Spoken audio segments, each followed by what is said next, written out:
And the U.S. doesn't have the military power to intervene meaningfully. And it would be in total opposition to the policy direction that Donald Trump claims he wants to go, to get out of entangling wars that they can't win. So he needs better advisors. He really does need better advisors. I mean, just again, to show you how stupid Keith Kellogg is, how superficially stupid Keith Kellogg is. He's actually put forward a 100-day plan that has the Russians signing an agreement on May 9th. May 9th is the day Russia says, we buy into this agreement. But what is the agreement? Russians surrender. So he expects the Russians to surrender on May 9th, Victory Day, not just any Victory Day, the 80th anniversary of Soviet and Allied victory over Nazi Germany. Keith Kellogg truly is the stupidest man to ever populate the planet, if he thinks that ever has a snowball chance in hell of happening. I'm sorry. That just shows anybody even put that into the plan, they're ignorant about the realities of Russia. Even if everything you said about Russian casualties figures were true, Russia would never surrender on May 9th. And the deal that Keith Kellogg is asking Russia to buy into is a surrender. And Russia's not defeated. The smartest thing Donald Trump could do is tell Putin, hey, on May 9th, I'd like to send a delegation of American service members to march in the parade with you. I mean, if Donald Trump wants to take one thing away, Zelensky will not be at the table. Zelensky won't be recognized as the leader. Russia just isn't going to recognize Zelensky. Zelensky needs to be removed and replaced with somebody who will then understand what's at stake here, which is the surrender of Ukraine, not a negotiation. And that's the reality. The Ukrainians keep acting as if they have a vote in how this ends. They don't. They lost. And that's the reality. Russia will continue to put pressure. This front is collapsing quicker than most people recognize. There's nothing left to back it up. NATO is bankrupt. NATO troops will never be permitted on the soil of Ukraine. The United States isn't willing to go to war over Ukraine. Russia has military reserves and the military production capacity and, the operational momentum. This is a conflict that Russia is going to win handily in the very short, in the next couple months. I don't think the Russians have any false expectations. They know who Donald Trump is. They also understand the vagaries of American politics. They don't trust the United States as far as you can throw the United States. So I think the Russians are playing a game right now, giving Donald Trump a chance. Why not? But the Russians aren't going to change anything about what they're doing. They're winning. So they're not going to yield. They're not going to give anything up. They're going to give Donald Trump a chance. And when he fails, and I believe he will fail, Russia will say, well, I'm sorry. You go back to the United States and do whatever it is the hell you're doing over there, but we're going to just continue winning this war. And we're prepared to do it the easy way or the hard way. I mean, Donald Trump threatening the Russians, we're going to do it the hard way. What a stupid threat. I mean, it's just nonsensical. But, Russia's doing it the hard way right now on the ground in Ukraine, slaughtering the Ukrainians, pushing forward relentlessly. And the Ukrainians have no chance to stop them. NATO has nothing to stop them with. This is what Donald Trump inherited. And so he's failing to see that what he's doing is creating the conditions for Europe to become even more chaotic and anarchy-ridden and violent. The potential of European wars is real. There is genuine animosity between Germany and Poland. And it can be exacerbated. And if you have a European Union today, the head of the foreign ministry of the European Union, this Kallas girl, is talking about the breakup of Russia into its tiny little parts. I think Russia would be well advised to ensure that Europe gets broken up into tiny little parts and just let Europe be Europe. And now you've shown yourself to be a friend of China.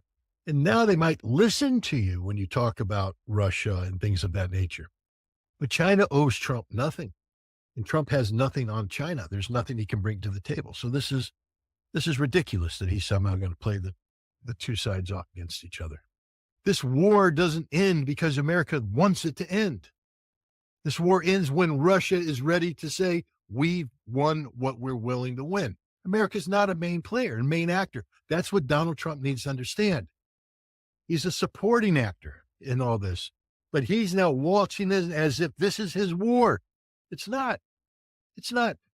Russia has adjusted politically, economically, militarily to the reality that the United States and Europe can continue providing equipment and resources to Ukraine. How many American divisions are committed to the defense of Ukraine? None. The United States isn't the main party of anything. That's the Russia's the main party. Russia's the only party. It's the only one that has a vote because it's the only nation besides Ukraine where there are existential consequences to losing. Ukraine lost. They're finished. Russia is winning. That's how it's going to end. Unless America is willing to say, all in, I'm putting all my chips on the table. This is between you and me, Russia. Only one person walks away. Then America has something to say. But America's not a main player when you're just sitting there writing checks. It's all we've done, write checks, empty, throw some weaponry in there and all that. We're not a main player.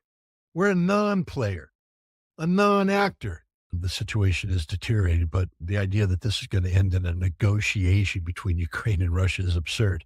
Ukraine won't be invited to the table, not as long as Zelensky's in power. I can guarantee you that the discussion the Russians are having about the future of Western Ukraine will dominate Western Ukraine for decades to come. Western Ukraine isn't going to be part of any, post-Ukrainian world that's created by the United States. Russia is looking at Kiev being a rump state, completely subordinated to Russia, and they're looking at disposing of Western Ukraine to other people. The belief is that Poland would never allow a Banderist government to thrive in Lvov and other cities, that Hungary would be more than happy to take control of the Carpathian region. So would Romania. They're talking about breaking up the problem because the problem of Ukrainian nationalism is grounded in the West. That's a reality. That's the facts. And, the victors get to decide how the spoils are divided, and Russia is the victor. Donald Trump has spoken about withdrawing 20% of American forces from Europe in the near future. My advice to him is to pull all the troops out of Poland and watch what Poland does. See, Poland right now thinks that they're, we got American troops. We're the new Germany. Pull them all out, Donald. Get them all out of Poland. Shut down the American bases there. Just let Poland understand the reality that you're on your own. Therefore, you don't get to hide behind the shield of America anymore. All the stupidity that you're talking, you alone will pay the consequences for it. Good luck. And watch how quickly Poland changes it too. The same thing with the Baltics. Watch how quickly they change their tune when they realize they don't have an American and a NATO shield anymore, that they suddenly have to learn how to live. If you go around, you're 5'2" and you go around and you're poking the 6'4" person in the chest all the time because you got your 6'5" person over here. The 6'5" person leaves. You'll stop poking the 6'4" person in the chest. You'll stop in a heartbeat. This is the kind of healthy environment Europe needs. I think Donald Trump learned his lesson from the first 4 years that he was president, not to surround himself with people who thought that they could do a better job than the president could do. Donald Trump has made it clear that he is the president. He alone makes policy, and that if you're going to serve in his administration, you will be subordinated to his will, to his policy designs. And we even saw this with Marco Rubio, who was a one-time political, opponent of Donald Trump, has totally just caved. Marco Rubio is a man who makes it clear that he works for President Trump. He's also acknowledged that there will be places where he will not, tread because it's Trump land, and Russian policy is one of those places. So that, that's where we're at. But the problem is they end up creating a bunch of yes men. Again, I just keep telling Donald Trump, hey, boss, give me an afternoon. Bring all your Russian people in, bring me in. And by the time we're finished, you'll fire all of them and you'll invite me back because they're misleading you about Russia. And it's too bad. There is an opportunity here to solve not just the problem of Ukraine, but the problem of European security. And if Donald Trump was smart and properly advised, he would, and if this is done in terms of a business deal, we're talking about leveraging one property into a bigger property. That is letting the Russians get what they want in Ukraine but making sure that what a post-conflict European security framework looks like is something the United States can live with, as opposed to being dictated to by a victorious Russia, where because we don't have a plan, because we thought that the issue was Ukraine when it's not Ukraine. Donald Trump isn't looking for another Mike Pompeo or John Bolton or H.R. McMaster or anybody like that. Donald Trump's looking for people who will just say yes, sir, and tell Donald Trump what he wants to hear. But Donald Trump isn't loyal to any man. And so Keith Kellogg will fail and he'll be fired. That's the kind of person Donald Trump's looking for.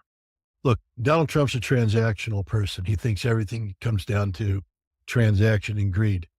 Because he's a man who has no principle, no moral foundation, no ideology other than money, he can't understand a nation that was willing to sacrifice so much to achieve a result that truly impacts it.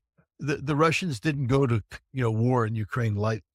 This is a big deal for them. This is about NATO expansion. This is about the future of Russia. This is about preserving Russian cultural heritage, everything. And so, the Russia's not going to give up all of that because Donald Trump got the price of oil to go to $45 a barrel. And again, it just shows how stupid Donald Trump is and how stupid his advisors are. Right now, I think the price of oil is about $78 a barrel. That's low. The break-even point for Saudi Arabia is in about $85. That's what they need to balance their budget.